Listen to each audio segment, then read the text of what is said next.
Hello sir, এই যে আমার মেয়ে এই আপনার কাছে কাল থেকে পড়তে আসবে। হ্যালো স্যার, পড়া না পারলে আমি কিন্তু পানিশ করি একটু।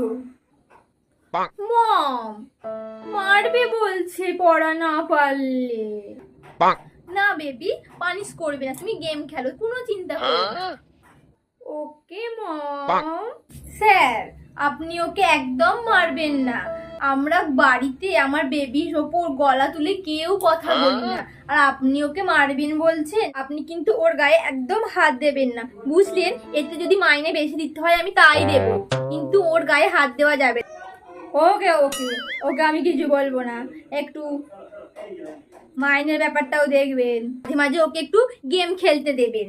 আর ও না একটু সকালবেলা উঠতে লেট করে, ওই 6:30 থেকে পড়া, ও তো উঠতে পারে না, ওই 8টার মধ্যে চলে